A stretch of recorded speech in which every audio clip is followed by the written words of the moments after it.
हाँ जी, welcome to MPS studies YouTube channel. 2022 के एसएससी सीजीएल के एग्ज़ाम स्टार्ट हो चुके हैं और 1 दिसंबर को जितने भी एग्ज़ाम में जितने भी एस्पेरेंट्स से बात की, उन्होंने जीके से रिलेटेड स्पेशली यही बताया कि स्टैटिक्स का जो पोर्शन है वह ज़्यादा आ रहा है और करंट अफेयर इतनी ज़्यादा नहीं आ रही। उन्होंने यही कहा कि फैक्चुअल क्वेश्चन बहुत कम देखने को मिलते हैं और जो स्टैटिक्स का पार्ट है वह काफ़ी ज़्यादा आया हुआ है। और जो मैंने वीडियोस देखी उसमें बताया कि जैसे कुछ बुक्स से रिलेटेड भी प्रश्न पूछे गए थे। तो वेरी मोस्ट इंपॉर्टेंट आज की हम फटाफट से 4-5 मिनट के अंदर इस क्लास को कवर अप कर लेंगे। आपको ट्रिक के साथ कराऊंगा। हो सकता है कि आपका एग्ज़ाम अभी नहीं हुआ हो, जो भी इस वीडियो को देख रहे हैं मेरे दोस्त, और आप स्पेशली यह वीडियो स्पेशली एसएससी सीजीएल से संबंधित ही मैं बना रहा हूँ, लेकिन अगर आप किसी और एग्ज़ाम की तैयारी कर रहे हैं आप फिर भी देख सकते हैं। तो चलिए एक बार फटाफट से देख लेते हैं कि पुस्तक और उनके लेखक। वेरी मोस्ट इंपॉर्टेंट, इसमें 20 पुस्तकें जो कि हर एक एग्ज़ाम में मोस्टली वह दोबारा से रिपीट होती ही है पुस्तकें, ठीक है। तो चलिए फटाफट से एक बार इसका साइज थोड़ा बड़ा कर लेते हैं और यह पीडीएफ आपको डिस्क्रिप्शन में इसका लिंक मिल जाएगा। देखिए मैंने अभी इस पीडीएफ को तैयार किया है। देखिए इस तरफ रहेंगी पुस्तकें और इस तरफ रहेंगे उनके लेखक, ठीक है। मुद्रा राक्षस पुस्तक किसने लिखी है? विशाखा दत्त जी ने इस पुस्तक को लिखा है। इसके लेखक विशाखा दत्त जी हैं। इसको किस प्रकार से रिलेट कर सकते हैं? देखिए मुद्रा राक्षस, इसमें एक वर्ड आ रहा है राक्षस, है ना। और राक्षस जब भी हमने टीवी में ही देखे हैं तो उनको किस प्रकार से दिखाया जाता है कि वह बहुत विशाल होते हैं, बहुत बड़ा उनका पेट होता है, बहुत बड़ा उनका सिर होता है, हाथ भी बहुत बड़े होते हैं, तो बहुत विशाल दिखने में वह होते हैं। तो विशाल से हम विशाखा, ठीक है, विशाखा, विशाल में जो पहले फर्स्ट 2 डिजिट्स हैं, विशाल, विशा, ठीक है, विशाखा दत्त, इसको इस प्रकार से हम रिलेट कर देंगे। चलिए अगली पुस्तक है गीत गोविंद। थोड़ा सा इसका साइज और बड़ा कर लेते हैं ताकि आपको आसानी हो। देखिए गीत गोविंद, गीत गोविंद पुस्तक को किसने लिखा है? जयदेव जी ने। और इसको हम किस प्रकार से रिलेट करेंगे? देखिए गीत, गीत गोविंद, ठीक है, यानी कि गोविंद जी के गीत गाए जा रहे हैं। अब ऑफिशियली यही होता है कि जहाँ पर गीत गाए जाते हैं वहाँ पर जयकार है, यानी कि जय जयकार भी होती ही है। और देव यानी कि देवताओं की, तो देवताओं के ही गीत गाए जाते हैं, गोविंद जी के गीत गाए जा रहे हैं और वहाँ पर जय जयकार भी हो रही है। तो इस प्रकार से आप इसको रिलेट कर सकते हैं। चलिए अगला प्रश्न है आपका कि बुद्ध चरित्रम, कि बुद्ध चरित्रम के जो लेखक हैं उनका यह पुस्तक किसके द्वारा लिखी गई है? देखिए बुद्ध यानी कि बुद्धिमान हमें रिलेट करना है। और बुद्धिमान देखिए असव यानी कि घोड़ा। देखिए घोड़ा बहुत बुद्धिमान होता है, बहुत ज़्यादा चतुर होता है, ठीक है, बहुत ज़्यादा दौड़ता है। आपको इस प्रकार से ट्रिक इसको रिलेट करना है। फ्रेंड्स हो सकता है कि मैं बहुत जल्दी करवा रहा हूँ, लेकिन यार अभी आज ही इस वीडियो को अपलोड करूंगा मैं 1 दिसंबर की रात को। अगर आपका 2-3 आगे जब भी है तो आप इस वीडियो को देख ज़रूर लीजिएगा। 5-6 मिनट की वीडियो बनाऊंगा, ज़्यादा लंबी भी नहीं रखूँगा, इसी वजह से थोड़ी फास्ट बन रही है, लेकिन 2 बार देख लीजिएगा क्योंकि आप सिर्फ ट्रिक को एक बार नोट कर लीजिएगा। हो सकता है कि आप 1 या 2-3 साल से यार आप ट्राई कर रहे हो एसएससी सीजीएल के लिए, तो अब अगर यहाँ 5 से 7 मिनट लगा दोगे तो आई थिंक आपका कुछ नुकसान तो होगा नहीं। हो सकता है कि यहाँ से जिस प्रकार से स्टूडेंट्स बोल रहे हैं, देखिए मैंने खुद पर्सनली नहीं देखा, किसी ने भी नहीं देखा, क्योंकि वह ऑनलाइन ही होता है जो हमें बताते हैं बाहर आकर कि यह इस प्रकार से प्रश्न आ रहे हैं।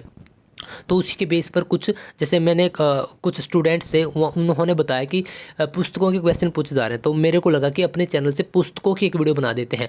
तो आप और भी बता सकते हैं कि किस टॉपिक पर क्वेश्चन आए हुए हैं, अगर कोई देकर आया है, और किस टॉपिक पर वीडियो बनानी चाहिए। वैसे मेरा पर्सनली 5 दिसंबर को है दिल्ली में। तो चलिए अगला प्रश्न है हमारा कि बुद्ध चरित्रम को हमने नोट कर लिया। अगला है 10 कुमार चरित्रम। 10 कुमार चरित्रम किसने लिखी है? दंडी ने। और इसको किस प्रकार से हम नोट करेंगे? देखिए एक वर्ड आ रहा है 10।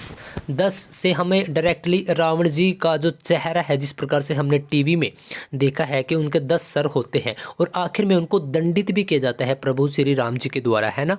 तो उनके जो सर थे वो भी कट जाते हैं आखिर में, ठीक है, तो उनको दंड मिलता है। इस प्रकार से आप इसको रिलेट कर सकते हैं। अगली पुस्तक है प्रेम वाटिका, ठीक है। प्रेम वाटिका किसने लिखी है? रस खान जी इसके लेखक हैं। देखिए प्रेम वास्तव में प्रेम किसी के साथ भी हो, प्रेम 2 भाइयों का हो, माँ बाप का हो, किसी के साथ भी हो, तो वहाँ पर वास्तव में एक रस होता है, ठीक है। एक चाहत होती है, तो प्रेम वाटिका, ठीक है, प्रेम वाटिका को आप रसखान से रिलेट कर देंगे। ठीक है, चलिए अगला प्रश्न है हुमायूं नामा, सॉरी अगला प्रश्न नहीं, अगली पुस्तक। हुमायूं नामा पुस्तक किसने लिखी है? देखिए हुमायूं नामा, हुमायूं नामा पुस्तक के लेखक कौन है? गुलबदन बेगम। और हुमायूं नामा इसकी कोई ट्रिक नहीं है, ठीक है, हुमायूं नामा हुमायूं के चरित्र के ऊपर लिखी गई है और यह है गुलबदन बेगम इनकी बहन थी, ठीक है, इन्होंने इस पुस्तक को लिखा था। अगला जो हमारी पुस्तक है वह है राज तरंगनी। ठीक है, देखिए इसमें एक वर्ड आ रहा है राज और एक है तरंग। ठीक है, तरंग इस प्रकार से, जैसे कि हम कई बार देख लेते हैं कि आसमान में कुछ तारे टिमटिमाते हैं या फिर कुछ तरंग सी हमें दिखाई देती हैं, जब बारिश होती है तो उसके बाद भी हमें कुछ तरंगे दिखाई देती हैं। तो वैसे ही कल मेरा फ्रेंड बोल रहा था कि मेरे को कुछ तरंगे दिखाई दी। कब बोल रहा था? कल। और यहाँ पर क्या है? कल। ठीक है, कल हर। ठीक है, तो तरंग से आप रिलेट कर देंगे कल को। आप डरिए मत, जो भी आपके सामने 4 ऑप्शंस होंगे तो उसमें आपके सामने आप उसको बिल्कुल डायरेक्टली चूज कर पाओगे। अगला प्रश्न है आपका अर्थशास्त्र किसने लिखी? चाणक्य ने। और बहुत ज़्यादा फेमस है यह पुस्तक। अगर आपने अभी तक नहीं पढ़ी इसको तो आप कुकू एफएम पर या फिर किसी भी एप्लीकेशन पर सुन भी सकते हैं और आप इसको पढ़ भी सकते हैं। आप प्रिंटेड भी पढ़ सकते हैं और पीडीएफ में भी। बहुत ज़बरदस्त पुस्तक है ये। देखिए हम इसको किस प्रकार से याद रखेंगे। देखिए अर्थ का क्या मतलब होता है? धन। ठीक है, और शास्त्र को हम यहाँ पर रिलेट करेंगे शस्त्र से, ट्रिक के उद्देश्य से। ठीक है, देखिए अर्थ और शस्त्र यानी कि 2 बहुत महान चीज़ों के बारे में बात हो रही है। जब भी महान चीज़ों के बारे में बात होती है तब हम चाणक्य जी को याद करते ही हैं, क्योंकि चाणक्य नीतियों में ऐसी शायद कोई बात नहीं कि जहाँ महानता की बात ना की गई हो। तो महान चीज़ों के बारे में चाणक्य जी के द्वारा बात की गई है। ट्रिक के लिए हम इसको जोड़ रहे हैं।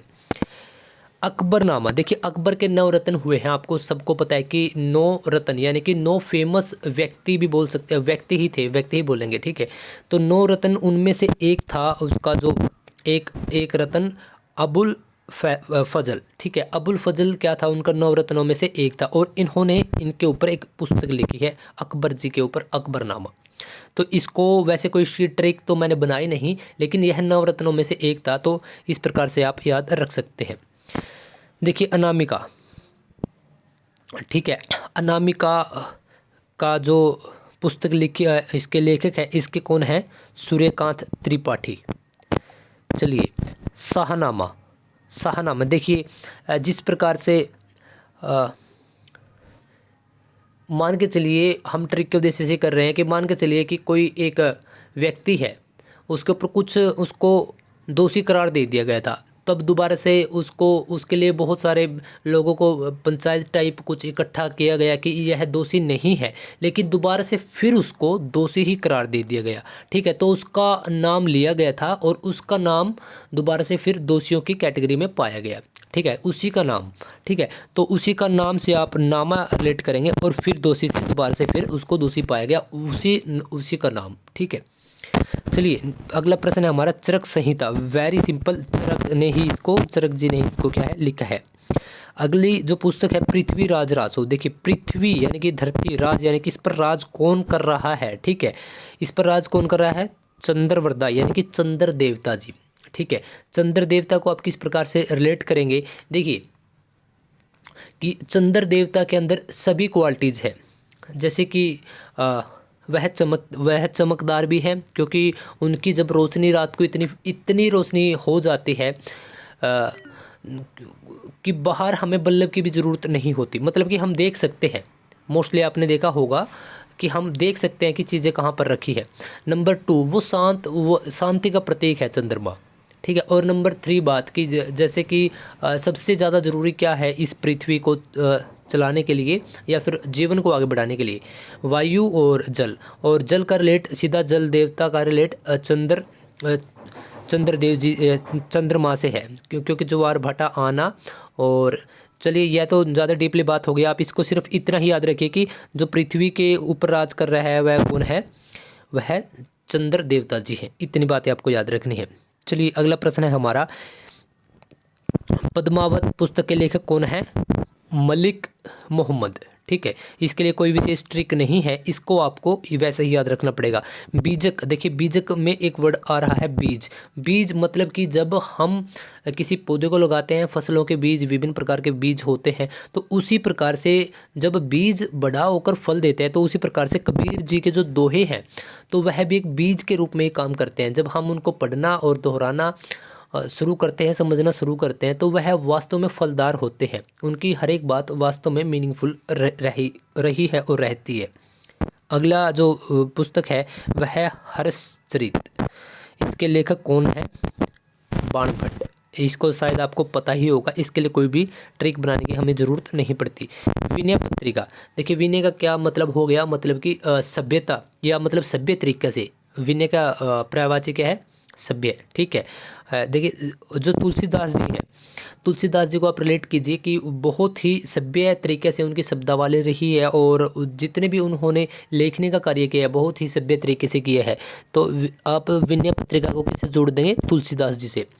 देखिए मधुशाला, मधु का यहाँ पर क्या आया है? मधु को आप मीठे से जोड़ सकते हैं ना, कुछ मीठा वर्ड, जैसे कि मधु, शहद को भी मधु बोला जाता है ना, तो वहाँ पर आप मिठाई से, स्पेशली इसको अगर हम मीठे शब्द से इसको जोड़ दें, तो हरिवंश राय जी की जितनी भी शब्दावली रही है उसमें मिठास भी रही है और उन्होंने उनकी मोरल फुल रही है शब्दावली। तो आप यहाँ पर हरिवंश राय बच्चन जी से इसको जोड़ सकते हैं।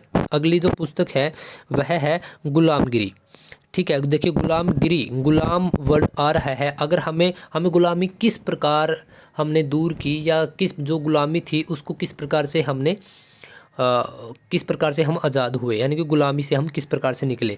जब हमें कोई प्रकाश, यानी कि जब हमें कोई ज्योति दिखाई दी, ठीक है, ज्योति दिखाई दी, तब हम वहाँ से हमें जो गुलामी है उससे हम आज़ाद हुए। देखिए अष्टाध्यायी, अष्टाध्यायी यानी कि यह बहुत मतलब अष्ट को हम रिलेट करेंगे 8 से, ठीक है, और 8 या फिर 9, 8 के पास के बाद क्या आता है? 9, और 9 हमने नवरात्रों में ही सुना होता है, ठीक है। और नवरात्रों का क्या मतलब हो गया? व्रत। और व्रत में क्या होता है? बहुत सारे व्रत में क्या होता है कि लेडीज़ पानी तक भी नहीं पीती, ठीक है। ट्रिक के लिए हम याद कर रहे हैं, तो आपको आई होप, मेरा उद्देश्य यही है कि यह वीडियो ज़्यादा लंबी ना बन जाए। और आई थिंक हाँ 20 ही आज की जो पुस्तक और लेखक थी वेरी मोस्ट इंपॉर्टेंट है। स्पेशली यह वीडियो एसएससी सीजीएल की अब टायर 1 के लिए जो भी एग्ज़ाम चल रहा है वह जिसका भी हो चुका है 1 तारीख को, तो वह तो अब दोबारा नहीं देख सकता, चलिए, लेकिन हमें उन्हीं से पता लगा है कि यहाँ पर पुस्तक, लेखक और भी बहुत अलग अलग टॉपिक्स हैं, जिसमें से मैंने एक टॉपिक को कवर कर लिया है और बहुत मोस्ट इंपॉर्टेंट बार बार पूछी जाने वाली यह पुस्तकें हैं। और भी बहुत सारी वीडियोज़ हैं इसी चैनल पर, तो वीडियोज़ कैसी लगी? और हाँ यार, अगर आप एसएससी सीजीएल का एग्ज़ाम अब की बार दे रहे हो तो सबसे पहले आपको बहुत सारी बधाई, best wishes, best of luck, और भगवान करे कि आपका अब की बार निकल जाए। और आकर इसी वीडियो पर कमेंट कर ज़रूर बता देना कि किस प्रकार के प्रश्न पूछे जा रहे हैं, ताकि इस चैनल से जुड़े और भी अपने भाइयों को काफ़ी हेल्प यहाँ से मिल सके। आई होप कि आपको वीडियो बहुत पसंद आई होगी। तो यार इस चैनल पर अगर आप नए हो तो इस चैनल को आप सब्सक्राइब जरूर कर लीजिएगा। आज मैं थोड़ा सा फास्ट भी बोल रहा हूँ और आज मैंने यहाँ पर पिक्स भी नहीं डाली, क्योंकि आप मेरी दूसरी वीडियो में देखोगे तो मैं पिक्स के साथ रिलेट करता हूँ और थोड़ा सा लंबा टाइम भी लेता हूँ, लेकिन वह बातें ऐसी होती हैं कि आप उनको कभी भी भूल नहीं सकते। और आई थिंक आज भी हमने अच्छा ही किया होगा, लेकिन आज थोड़ा टाइम की कमी है, तो इसको आप थोड़ा सा रिलेट कर लीजिएगा। और चैनल पर नए हो तो आप इस चैनल को सब्सक्राइब जरूर कीजिएगा अगर आपको अच्छी लगती हैं वीडियोज़, और लाइक भी तभी कीजिएगा अगर आपको वीडियोज़ अच्छी लगती है। सो मिलते हैं फिर नेक्स्ट वीडियो के साथ। Thank you so much.